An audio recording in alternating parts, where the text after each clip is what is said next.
ಓಂ ನಮಃ ಶಿವಾಯ. ಸ್ವಾಮಿ ಕೊರಗಜ್ಜ. ನನ್ನೆಲ್ಲ ಪ್ರೀತಿ ವೀಕ್ಷಕರಿಗೆ ಶಿವಾಯಂ ಕನ್ನಡ ಆಧ್ಯಾತ್ಮಿಕ ಚಾನೆಲ್ಗೆ ಸ್ವಾಗತ.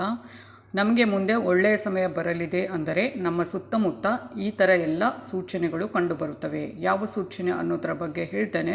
ಅದಕ್ಕಿಂತ ಮುಂಚೆ ಏನು ಮಾಡಬೇಕು, ನನ್ನ ಚಾನಲ್ನ ನೋಡ್ತಾ ಇದ್ದರೆ ಸಬ್ಸ್ಕ್ರೈಬ್ ಮಾಡೋದನ್ನು ಮರೆತಿದ್ರೆ ಸಬ್ಸ್ಕ್ರೈಬ್ ಮಾಡೋದನ್ನು ಮರೆಯಬೇಡಿ. ಸಬ್ಸ್ಕ್ರಿಪ್ಷನ್ಸ್ ಫ್ರೀ ಆಗಿರುತ್ತೆ.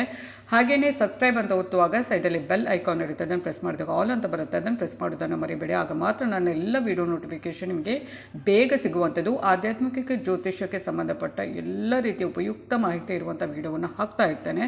ಹಾಗೆ ನಿಮ್ಮ ಏನೇ ವೈಯಕ್ತಿಕ ಸಮಸ್ಯೆ ಇದ್ರೂ ಮುಕ್ತವಾಗಿ ಕಮೆಂಟ್ ಬಾಕ್ಸಲ್ಲಿ ಕಮೆಂಟ್ ಹಾಕಿ. ರಾಶಿ ನಕ್ಷತ್ರದ ಜೊತೆಗೆ ಒಂದು ವೇಳೆ ರಾಶಿ ನಕ್ಷತ್ರ ಗೊತ್ತಿಲ್ಲ ಅಂದರೆ ಡೇಟ್ ಆಫ್ ಬರ್ತ್ ಹಾಕ್ಬೋದು. ಖಂಡಿತವಾಗ್ಲೂ ರಾಶಿ ನಕ್ಷತ್ರನ ಗುರುತಿಸಿ ಅದಕ್ಕೆ ತಕ್ಕ ಹಾಗೆ ಸೂಕ್ತ ಸುಲಭ ಪರಿಹಾರವನ್ನು ನಾನು ಅಲ್ಲೇ ಸೂಚಿಸ್ತೇನೆ. ನಾನು ನಿಮ್ಮ ಜೊತೆ ಯಾವತ್ತೂ ಇರ್ತೇನೆ. ನಾನು ನಂಬಿರುವ ಶಿವದೇವರ ಕೊರಗಜ್ಜ ದೈವದ ಆಶೀರ್ವಾದ ನನ್ನೆಲ್ಲ ಪ್ರೀತಿ ವೀಕ್ಷಕರ ಮೇಲೆ ಇರುತ್ತೆ. ಕೆಲವರಿಗೆ ರಾಶಿ ನಕ್ಷತ್ರ ಗೊತ್ತಿರೋದಿಲ್ಲ, ಡೇಟ್ ಆಫ್ ಬರ್ತ್ ಗೊತ್ತಿರುತ್ತೆ, ಅಂಥವರು ಕೂಡ ಕೇಳ್ಬೋದು. ಖಂಡಿತವಾಗ್ಲೂ ನಾನು ಉತ್ತರಿಸ್ತೇನೆ. ಆದರೆ ಸಮಸ್ಯೆಯನ್ನು ಬರೆದು ಕಳುಹಿಸುವಾಗ ಮಾತ್ರ ಕರೆಕ್ಟಾಗಿ ಬರೆದು ಕಳುಹಿಸಿ. ಬರೀ ರಾಶಿ ನಕ್ಷತ್ರ ಅಥವಾ ಡೇಟ್ ಆಫ್ ಬರ್ತ್ ಹಾಕಿದರೆ ನನಗೆ ಏನು ಅಂತ ಉತ್ತರ ಕೊಡಬೇಕು ಅಂತ ಆಗೋದಿಲ್ಲ. ಸಮಸ್ಯೆನ ಬರೆದು ಕಳಿಸಿದ್ರೆ ಖಂಡಿತವಾಗ್ಲೂ ಉತ್ತರಿಸ್ತೇನೆ ಅಂತ ಹೇಳ್ತಾ ಇವತ್ತು ನಾನು ಏನು ಹೇಳಲಿಕ್ಕೆ ಹೊರಟಿದ್ದೇನೆ ಅಂದರೆ, ನಮಗೆ ಒಳ್ಳೆಯ ಸಮಯ ಬರ್ತಾ ಇದೆ. ಕೆಲವು ಕನಸು ಬೀಳ್ಬೋದು, ಒಳ್ಳೆಯ ಸಮಯದ ಒಂದು ಮುನ್ಸೂಚನೆ. ಇನ್ನು ಕೆಲವು ಹಗಲಲ್ಲೇ ನಮ್ಮ ಸುತ್ತಮುತ್ತ ಈ ಥರ ಎಲ್ಲ ಕಾಣಿಸ್ಕೊಳ್ಳುತ್ತವೆ. ಈ ಥರ ಎಲ್ಲ ಸೂಚನೆಗಳು ಕಾಣಿಸ್ಕೊಳ್ಳುವಂಥದ್ದು ಆ ಒಂದು ಇದರಲ್ಲಿ ನಮಗೆ ಗೊತ್ತಾಗುತ್ತೆ ಮುಂದೆ ಒಳ್ಳೆಯ ಸಮಯ ಬರ್ತಾ ಇದೆ ಅನ್ನೋದರ ಅದು ಮುನ್ನೆಚ್ಚರಿಕೆ ಅಂತ ಹೇಳಬಹುದು. ಎಲ್ಲರ ಸಮಯ ಯಾವಾಗಲೂ ಒಂದೇ ರೀತಿ ಇರಲು ಸಾಧ್ಯ ಇಲ್ಲ. ಪ್ರತಿಯೊಬ್ಬರ ಜೀವನದಲ್ಲಿ ಕೆಟ್ಟ ಸಮಯ, ಒಳ್ಳೆಯ ಸಮಯ ಅಂತ ಇದ್ದೇ ಇರುತ್ತೆ ಅಲ್ವಾ. ನಮ್ಮ ಜೀವನದಲ್ಲಿ ಕೆಟ್ಟ ವಿಷಯ ಇದ್ದಾಗ ಯಾವಾಗ ಒಳ್ಳೆಯ ಸಮಯ ಬರುತ್ತದೆ ಅಂತ ನಾವು ಕಾಯ್ತಾ ಇರ್ತೇವೆ. ಅಂದರೆ ಏನೋ ಬೇಜಾರು, ಏನೇನೋ ಸಮಸ್ಯೆಗಳು ಕಾಡುವಂಥದ್ದು ನಿರಂತರವಾಗಿ. ಆಗ ನಾವು ಯಾಕಪ್ಪ ಯಾವಾಗ ನಮಗೆ ಒಂದು ಒಳ್ಳೆಯ ಸಮಯ ಬರುತ್ತೆ, ಯಾವಾಗ ನಾವು ಒಳ್ಳೆಯ ಸಮಯವನ್ನು ನೋಡ್ತೇವೆ ಅನ್ನೋದನ್ನೆಲ್ಲ ಅದಕ್ಕೋಸ್ಕರ ಕಾಯ್ತಾ ಇರ್ತೇವೆ. ಹಾಗೆಯೇ ನಿಮಗೆ ಒಳ್ಳೆಯ ಸಮಯ ಆರಂಭವಾಗುವ ಮುನ್ನ ಎಲ್ಲ ಸೂಚನೆಗಳು ಆದಷ್ಟು ಕಾಣಿಸಿಕೊಳ್ತವೆ. ಏನು ಅಂದರೆ, ದಾರಿಯಲ್ಲಿ ಹೋಗ್ತಾ ಇರುವಾಗ ಕಾಯಿನ್ಸ್ ಅಥವಾ ಏನೋ ನೋಟು ಸಿಗುವಂಥದ್ದು, ಹಣ ಸಿಗುವಂಥದ್ದು, ನೀವು ಹೋಗುವ ದಾರಿಯಲ್ಲಿ ಎಲ್ಲಿಯಾದರೂ ನಿಮಗೆ ನಾಣ್ಯಗಳು, ದುಡ್ಡು ಸಿಕ್ಕರೆ ಅದು ನಿಮ್ಮ ಒಳ್ಳೆಯ ದಿನಗಳು ಇಂದಿಂದ ಪ್ರಾರಂಭವಾಗಲಿವೆ ಅನ್ನೋದನ್ನು ಸೂಚಿಸುವಂಥದ್ದು. ಅಕಸ್ಮಾತ್ ಹಣ ಸಿಗುವುದು ಎಂದರೆ ಲಕ್ಷ್ಮೀ ದೇವಿಯ ಆಶೀರ್ವಾದ ನಿಮ್ಮ ಮನೆ ಅಥವಾ ನಿಮ್ಮ ಜೀವನದ ಮೇಲೆ ಒಳ್ಳೆಯ ಒಂದು ಪರಿಣಾಮ ಬೀರಲಿದೆ ಅನ್ನುವ ಸೂಚನೆ. ಇದರ್ಥ ನಿಮ್ಮ ಆರ್ಥಿಕ ಸ್ಥಿತಿ ಮೊದಲಿಗಿಂತ ಉತ್ತಮವಾಗಬಹುದು ಮುಂದಿನ ದಿನಗಳಲ್ಲಿ ಅನ್ನುವ ಸೂಚನೆ.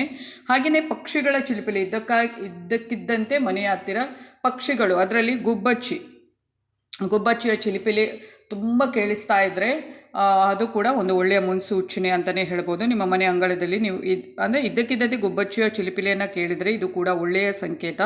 ಇದರರ್ಥ ನಿಮ್ಮ ಕೆಟ್ಟ ಸಮಯವನ್ನು ನೀವು ನಿಮ್ಮ ಕೆಟ್ಟ ಸಮಯಗಳು ದೂರವಾಗಲಿದೆ, ಒಳ್ಳೆಯ ಸಮಯ ಶುರುವಾಗಲಿದೆ ಅನ್ನೋದರ ಅರ್ಥ.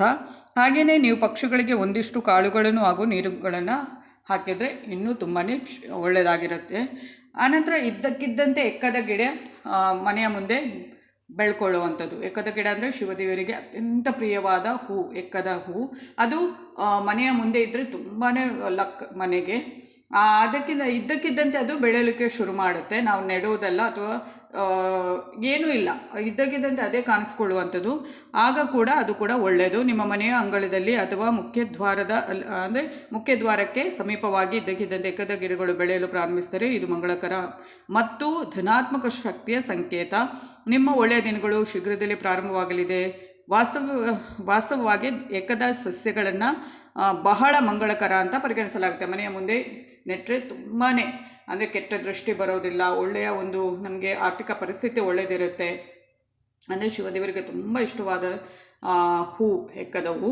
ಹಾಗೆಯೇ ಬಿಳಿ ಹಸು ಇದ್ದಕ್ಕಿದ್ದಂತೆ ನಿಮ್ಮ ಮನೆಯ ಮುಂದೆ ಬಂದು ಕೂಗಲು ಪ್ರಾರಂಭಿಸಿದರೆ ಅಥವಾ ತನ್ನ ಕತ್ತನ್ನು ಅಲುಗಾಡಿಸಲು ಪ್ರಾರಂಭಿಸಿದರೆ ಅದು ಕೆಟ್ಟ ಸಮಯಗಳು ಮುಕ್ತಾಯಗೊಂಡು ಒಳ್ಳೆಯ ಸಮಯ ಪ್ರಾರಂಭವಾಗುವ ಸಂಕೇತ. ಆ ಹಸುವಿಗೆ ಏನಾದರೂ ರೊಟ್ಟಿ, ಬೆಲ್ಲ, ಅನ್ನ ಇತ್ಯಾದಿಗಳನ್ನು ತಿನ್ನಲು ನೀಡುವುದು ಕೂಡ ಶುಭ. ಇದ್ದಕ್ಕಿದ್ದಂತೆ ಬಿಳಿ ಹಸು ಬಂದು ಕತ್ತನ್ನು ಇದು ಮಾಡಿದರೆ ಅಂದರೆ ಕತ್ತನ್ನು ಅಲುಗಾಡಿಸಲು ಮತ್ತು ಅದು ಕೂಗಲು ಪ್ರಾರಂಭಿಸಿದರೆ ತುಂಬಾ ಒಳ್ಳೆಯದು. ಅದಕ್ಕೆ ಏನಾದರೂ ತಿನ್ನಲಿಕ್ಕೆ ನೀಡಿ. ಹಾಗೆಯೇ ಚಿಟ್ಟೆಗಳು ನಿಮ್ಮ ಮನೆ ಅಂಗಳದಲ್ಲಿ ಅಥವಾ ನಿಮ್ಮ ಸುತ್ತಲೂ ಚಿಟ್ಟೆಗಳನ್ನು ನೋಡಿದರೆ ಇದು ಒಳ್ಳೆಯ ಸಮಯ ಆರಂಭದ ಅಲ್ಲದೆ ಮನೆಯಿಂದ ಹೊರಗೆ ಹೋಗುವಾಗ ಬಿಳಿ ಪಾರಿವಾಳನ್ನು ಕಂಡರೆ ಕೂಡ ತುಂಬ ಮಂಗಳಕರ ಸಂಕೇತ. ಈಗ ತುಂಬ ಚಿಟ್ಟೆಗಳು ಹಾರುವುದನ್ನು ನಿಮ್ಮ ಮನೆ ಹತ್ರ ನೋಡಿದರೆ, ಹಿಂಡು ಹಿಂಡಾಗಿ ಮತ್ತು ಬಿಳಿ ಪಾರಿವಾಳವನ್ನು ನೋಡಿದರೆ ತುಂಬಾ ಒಳ್ಳೆಯ ಒಂದು ಸಂಕೇತ. ಇದೆಲ್ಲ ಸೂಚನೆಗಳು ಮುಂದೆ ಒಳ್ಳೆಯ ಸಮಯ ಬರ್ತಾ ಇದೆ ಅನ್ನೋದರ ಸೂಚನೆ ಆಗಿರುತ್ತೆ.